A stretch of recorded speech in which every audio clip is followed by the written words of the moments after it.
నమస్తే అండి. టెన్నిస్ టోర్నమెంట్‌కి సంబంధించి టోర్నమెంట్లు మేజర్‌గా ఎన్నున్నవి? అవి ఎక్కడ జరుగుతావి? ఏ విధమైనటువంటి కోర్ట్‌లలో జరుగుతావి?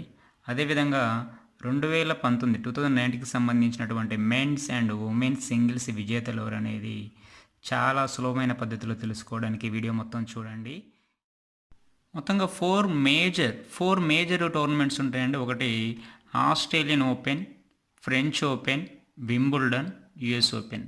వీటిని సులభంగా ఎలా అడుగుతాడంటే ఎగ్జామ్ పాయింట్ ఆఫ్ వ్యూలో క్వశ్చన్ ఎలా అడుగుతాడంటే వీటి యొక్క వరుస క్రమం అడుగుతాడండి. అంటే సంవత్సరంలో జనవరి నుంచి డిసెంబర్ వరకు నిర్వహించేటటువంటి ఈ టోర్నమెంట్లు వరుసగా దేని తర్వాత ఏది జరుగుతుందనేది అడుగుతాడండి. అలా తెలుసుకోవడానికి చిన్న ట్రిక్ అండి. ఒకటే వరల్డ్ మ్యాప్ తీసుకోండి. వరల్డ్ మ్యాప్లో ఆస్ట్రేలియా అని కాంటినెంట్ని ఇక్కడ సెంటర్ పాయింట్గా లేదా ఇది ఒక స్టార్టింగ్ పాయింట్గా తీసుకొని ఆస్ట్రేలియా నుంచి యాంటీ క్లాక్ వైజ్గా పైకి వెళ్ళినప్పుడు ఇక్కడ మనకి ఫ్రాన్స్ వస్తుందండి. ఫ్రాన్స్ తర్వాత యునైటెడ్ కింగ్డమ్ ఇంగ్లాండ్ వస్తుంది. ఆ తర్వాత యుఎస్ఏ వస్తుంది. ఇట్లా యాంటీ క్లాక్ వేజ్గా వెళ్ళినప్పుడు సో ఆస్ట్రేలియా స్టార్టింగ్ పాయింట్ కాబట్టి ఫస్ట్ ఆస్ట్రేలియన్ ఓపెన్, నెక్స్ట్ వచ్చేది ఫ్రాన్స్ కాబట్టి ఫ్రెంచ్ ఓపెన్, తర్వాత యునైటెడ్ కింగ్డమ్ కాబట్టి వింబుల్డన్ ఓపెన్, ఆ తర్వాత యుఎస్ఏ వస్తుంది కాబట్టి యుఎస్ ఓపెన్ అండి. ఈ విధంగా సింపుల్గా వరల్డ్ మ్యాప్ని మైండ్లో పెట్టుకుంటే Australian open, French open, Wimbledon, US open ఈజీగా గుర్తుంచుకోవచ్చు అండి. అదేవిధంగా ఎగ్జామ్ పాయింట్ ఆఫ్ వ్యూలో ప్లేసెస్ కూడా అడుగుతాడు. అంటే ప్లేసెస్ క్వశ్చన్ ఎలా అడుగుతాడంటే వీటిని డైరెక్ట్గా క్వశ్చన్ అడుగొచ్చాడండి. ఆస్ట్రేలియన్ ఓపెన్ ఏ నగరంలో నిర్వహించబడుతుంది అంటే మెల్బోర్న్. అది సింపుల్ డైరెక్ట్గా అడుగుతాడు. లేకపోతే మిస్ మ్యాచింగ్ ఈ 4 మేజర్ టోర్నమెంట్స్ ఇచ్చేసేసి ఏదైనా ఒకటి తప్పుగా ఫర్ ఎగ్జాంపుల్ వింబుల్డన్కి లండన్కి బదులుగా ప్యారిస్ ఇవ్వచ్చు, లేదా వేరే నగరం పేరు ఇవ్వచ్చు. ఈ విధంగా మిస్ మ్యాచింగ్ అడగవచ్చు, లేదా డైరెక్ట్గా మ్యాచింగ్ అడగవచ్చు. అంటే ఇటువైపు 4 ఇచ్చేసి ఇటువైపు 4 ఇచ్చేసేసి వేరువేరుగా ఇచ్చేసేసి మ్యాచింగ్ అడగొచ్చండి. వీటికి ఏంటిదంటే Melbourne Australian open, Melbourne French open, Paris, Wimbledon, London and US open New York సిటీలో జరుగుతుంది, న్యూయార్క్లో జరుగుతుంది. వీటికి ఎలా గుర్తుపెట్టుకోవాలంటే చిన్న లాజిక్ ఉందండి ఇక్కడ. మెల్బోర్న్ స్టార్టింగ్ లెటర్ తీసుకోండి ఎం, ప్యారిస్లో స్టార్టింగ్ లెటర్ తీసుకోండి పి, లండన్లో ఎల్, న్యూయార్క్లో ఎన్, ఎంపీఎల్ఎన్ మెంబర్ ఆఫ్ పార్లమెంట్. ఎల్ఎన్ అంటే లక్ష్మీనారాయణ అండి. యాక్చువల్లీ ఇది ఒక నేము. మధ్యప్రదేశ్ నుంచి లోక్సభకి ఎంపికైన ఒక వ్యక్తి ఎంపీఎల్ఎన్ అతను. ఇలా గుర్తుపెట్టుకోండి. మధ్యప్రదేశ్లో ఒక వ్యక్తి ఉన్నాడు. అతను మధ్యప్రదేశ్లో ఉన్న వ్యక్తి, ఆయన ఎంపీగా పనిచేశారు. ఆయన పేరు లక్ష్మీనారాయణ గారు. ఎంపీఎల్ఎన్. సో ఈ విధంగా గుర్తుపెట్టుకుంటే ఆ నగరాలను ఈజీగా గుర్తుపెట్టుకోవచ్చు అండి. సో అదేవిధంగా ఈ వింబుల్డన్ అయితే ఏంది, ఫ్రెంచ్ అయితే ఏంది, యుఎస్ అయితే ఏంది, ఆస్ట్రేలియన్ ఓపెన్ అయితే ఏంది, ఏ విధమైన కోర్టులో నిర్వహిస్తారు, ఏ విధమైన కోర్ట్స్లో వాడతారు అక్కడ అంటే గుర్తుపెట్టుకోండి. ఇక్కడ hard court, clay court, grass court, hard court. So వీటికి ఇక్కడ ట్రిక్ ఏంటంటే అండి చిన్న లాజిక్ చూడండి. ఏదైనా చెలక కానీ పొలం కానీ బీడు కానీ ఉందనుకోండి, అది దున్ననప్పుడు ఎలా ఉంటుందండి, చాలా కఠినంగా ఉంటుంది. దున్నిన తర్వాత దుమ్ము మట్టిగా అవుతుంది క్లే. ఆ తర్వాత దున్నిన తర్వాత విత్తనాలు వెళ్తే ఏమవుతుందంటే చాలా పచ్చగా అవుతుంది, మొత్తం పంట వస్తుంది. ఆ తర్వాత ఈ పంట కోసిన తర్వాత మళ్ళీ కూడా ఏమైపోతుంది, మళ్ళీ గట్టిపడిపోతుంది భూమి. అంటే భూమి అనేది హార్డ్గా ఉంటుంది. హార్డ్గా ఉన్న భూమిని దున్నితే క్లేగా మారుతుంది. క్లేగా ఉన్న దాంట్లో విత్తనాలు వెళ్తే పచ్చగా అవుతుంది. పచ్చగా అయిన తర్వాత మళ్ళీ కోసేస్తే మళ్ళీ హార్డ్గా అవుతుంది. ఇలా ఒక పొలాన్ని గుర్తుపెట్టుకొని ఈజీగా గుర్తుపెట్టుకొని చెలక పొలం ఏదైనా గుర్తుపెట్టుకోవచ్చు అండి. So hard court, clay court, grass court, hard court. ఈ హార్డ్ కోట్ అనేది జనరల్ ఇక్కడ క్వశ్చన్ అడుగుతున్నాడు 2018 ఆర్ 16 ఐ థింక్ 16లో క్వశ్చన్ అడిగాడండి ఆర్ఆర్బి నుంచి. హార్డ్ కోట్ అనేది దేంతో తయారు చేస్తారని అడిగాడండి. హార్డ్ కోట్ అనేది దేంతో తయారు చేస్తారంటే కాంక్రీట్. ఏంటిదండి, కాంక్రీట్తో తయారు చేస్తారండి. సో క్లే కోట్ మట్టి, మ్యాక్సిమంగా ఎక్కువగా ఎర్రమట్టిని ఉపయోగిస్తుంటారండి. గ్రాస్ కోట్ ఇది సహజంగా ఉన్నటువంటి గడ్డి విత్తనాలు చల్లేసేసి, ఈ గడ్డి విత్తనాలు చల్లిన తర్వాత మొలిచేటటువంటి గడ్డిని కట్ చేసేసేసి ఆ కోట్ను అలాగే ఉంచుతారంటే ఇది న్యాచురల్ కోట్. దీన్నే ల్యాండ్ టెన్నిస్ అనే పదం కూడా ఇక్కడి నుంచి వచ్చిందండి. Land tennis, LAWN land tennis అనే పదం కూడా వాడతాం. గడ్డి విత్తనాలు సహజంగా వాడతారు. గ్రాస్ కోట్, హార్డ్ కోట్ మళ్ళీ చెప్పుకున్నాం కాంక్రీట్తో తయారు చేస్తామని. సో 2019 విన్నర్స్ మెన్స్కి వచ్చేసేస్తే నోవాక్ జకోవిక్, రఫేల్ నాదల్ అండి. ఇక్కడ కోడ్ ఏంటంటే గుర్తుపెట్టుకోవడానికి, నోవాక్ జకోవిక్ ఇంగ్లీష్లో ఎలా రాస్తామంటే ఓవిఏకే నోవాక్ జకోవిక్ డి ఉంటుందండి JOKOVIC Djokovic Novak Djokovic. So ఇక్కడ నోవాక్ జకోవిక్లో ఎన్ తీసుకోండి లెటర్, జకోవిక్లో డి తీసుకోండి, సో ND. అలాగే రఫేల్ నాదల్లో ఆర్ తీసుకోండి, నాదల్లో ఎన్ తీసుకోండి, RN. సేమ్ రిపీట్ అవుతుందండి మళ్ళీ ND RN అంటే NDRN అండ్ NDRN. ఇది ఇంకా గుర్తుపెట్టుకోవడానికి నోవాక్ జోకోవిచ్లో ND అంటే ఇక్కడ మనకి తెలుగు రాష్ట్రం ఆంధ్రప్రదేశ్ ఉమ్మడి రాష్ట్రంగా ఉన్నప్పుడు ND తివారీ వివాదం ఒకటి జరిగిందండి ముందుగా. ఆ తర్వాత రీసెంట్గా రఫేల్ వివాదం ఒకటి జరిగిందండి ప్రజెంట్గా మనకి, అంటే ఆర్మీకి సంబంధించి యుద్ధ ఆయుధాలకు సంబంధించినటువంటిది. సో ఫస్ట్ వివాదం మనకు తెలిసి ND వివాదం, దానికి దీనికి సంబంధం లేదండి, జస్ట్ ఇది గుర్తుంచుకోవడానికి మాత్రమే చెప్పేటటువంటి ఒక ట్రిక్. ND వివాదం జరిగింది, ND తివారీ గవర్నర్గా ఉన్నటువంటి వివాదం. ఆ తర్వాత రఫేల్ వివాదం జరిగిందండి, ND Rafale. So first starting ND, తర్వాత రఫేల్ వివాదం. సో RN NDRN రిపీట్ అవుతుంది, NDRN. సో అదేవిధంగా ఉమెన్స్కి సంబంధించినటువంటిది గుర్తుంచుకోవడానికి ఇక్కడ చూడండి, నవోమి ఒసాకా జపాన్ అండి ఏమది.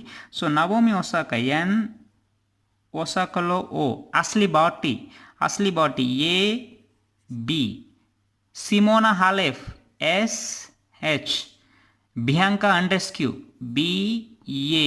ఇక్కడ చూడండి లాజిక్ ఏంటిదంటే నో ABSHBA. నో ABSHBA అంటే SHని స్టేట్ బ్యాంక్ ఆఫ్ హైదరాబాద్ నేను మామూలుగా SH అని కూడా అంటామండి, B లేకపోయినా కూడా ఇక్కడ. సో నో అంటే లేదు, AB ఆంధ్ర బ్యాంకు, SH అంటే State Bank of Hyderabad, BA అంటే బ్యాంక్ అకౌంట్. అంటే నో ABSHBA అంటే ఏం లేదు, ఇక్కడ ఆంధ్ర బ్యాంక్ అకౌంట్ లేదు, స్టేట్ బ్యాంక్ హైదరాబాద్ అకౌంట్ లేదు, బ్యాంక్ అకౌంట్ లేదు.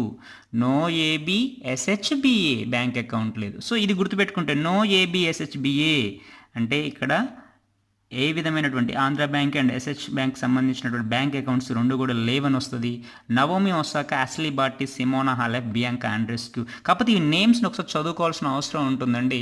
సో ఫస్ట్ నుంచి ఒకసారి గమనించండి, ఇక్కడ ఒకసారి వస్తే ఆ టోర్నమెంట్ ఏంటిది, ఏ ప్లేస్లో జరుగుతుంది, కోర్ట్ ఏంటిది, అక్కడ మెన్స్ సింగిల్స్ ఏంటి, ఇవన్నీ కూడా వరుసగా రాస్తున్నానండి. ఇక్కడ ప్రతిసారి మీకు చెప్పట్లేదు నవోమి ఒసాకా ఏం గెలిచింది, ఇక్కడ సింగిల్స్ ఉమెన్స్లో ఏ టోర్నమెంట్ గెలిచిందని చెప్పట్లేదు. ఎందుకంటే స్టార్టింగ్ ఉంది ఏంటిది మనకి ఆస్ట్రేలియా, నెక్స్ట్ ఏంటిది మనకి ఇక్కడ వచ్చేసేసి ఏంటిదంటే ఫ్రాన్స్ అంటే ఫ్రెంచ్ ఓపెన్, తర్వాత ఏంటిది యునైటెడ్ కింగ్డమ్ వస్తుంది అంటే ఏంటిది వింబుల్డన్, తర్వాత ఏమొస్తుంది USA అంటే ఏంటిది ఇక్కడ US ఓపెన్. సో ఇలా ప్రతిసారి చెప్పట్లేదు. నోవాక్ జోకోవిక్ గెలిచింది ఏంటండి, so Australian, then Rafael Nadal next French, next Novak Djokovic మళ్ళీ ఏం గెలిచాడు Wimbledon, next Rafael Nadal US open. So ఈ విధంగా అంటే ప్రతిదీ కూడా ఈ 4ని బేస్ చేసుకున్నటువంటిదే ఇక్కడ మీకు చెప్పడం జరిగిందండి.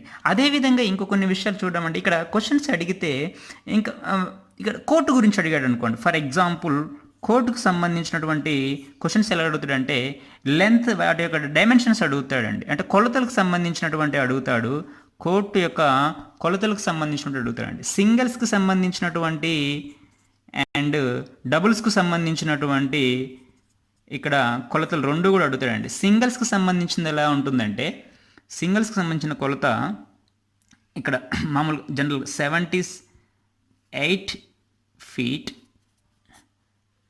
into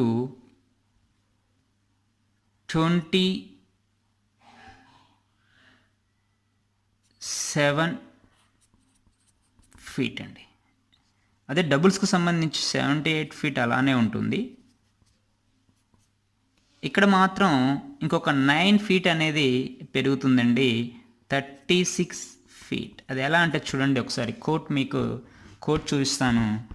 టెన్నిస్ కోర్టు జనరల్గా అందరికీ తెలుసు,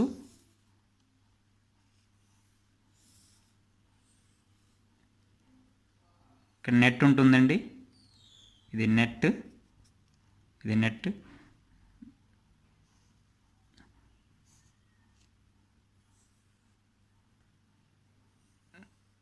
so I'm bad at drawing అండి. సో ఇలా ఉంటుందండి కోర్టు.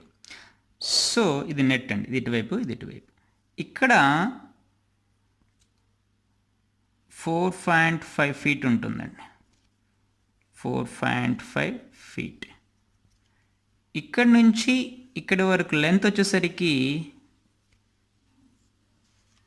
78 ఫీట్ ఉంటుందండి. బట్ ఈ విడ్త్ వచ్చేసరికి, వెడల్పు వచ్చేసరికి ఇక్కడ నుంచి ఇక్కడికి ముందుగా చెప్పుకున్నట్టుగా 27 ఫీట్ ఉంటుందండి.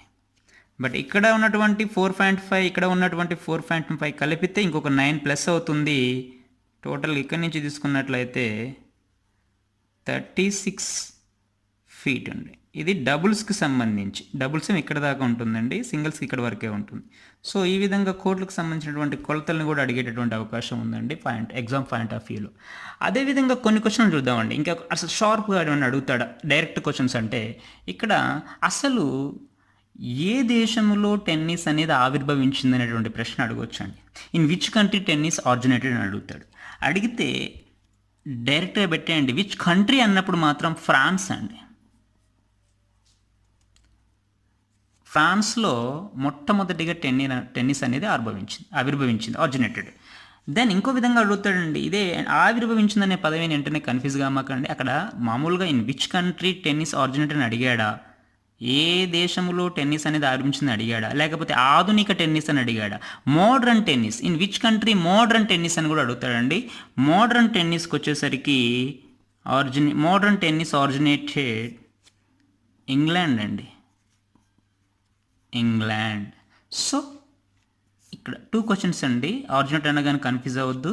మామూలుగా ఆరిజినేట్ అడిగాడా లేదా modern tennis originate. Modern tennis ఏమో వింబుల్డన్, జనరల్గా అడిగితేనేమో ఫ్రాన్స్. సో ఇది 2 గుర్తుపెట్టుకోండి. ఇవి కూడా ఎగ్జామ్ పాయింట్ ఆఫ్లో అడుగుతాడు. అదేవిధంగా ఇంకో క్వశ్చన్ అడుగుతాడండి అప్పుడప్పుడు అడిగితే, ఈ 4 మేజర్ టోర్నమెంట్స్లో ప్రైజ్ మనీ ఎక్కువగా ఉన్నటువంటి, ప్రైజ్ మనీ హైయెస్ట్గా ఉన్నటువంటి టోర్నమెంట్ ఏదని అడుగుతారండి. ఒకే ఒకటండి. మనకి ఇవాళ రేపు చూస్తే మన ఇండియన్ కరెన్సీని దేంతో పోలుస్తామండి, మన దేశమే కాదు ప్రపంచ దేశాలు కూడా దేంతో పోల్చుకుంటాయి, యుఎస్తో పోల్చుకుంటాయి. అటు ఒకటే గుర్తుపెట్టుకోండి. ప్రైజ్ మనీ హైయెస్ట్గా ఉండేది ఏంటిదంటే యుఎస్ ఓపెన్.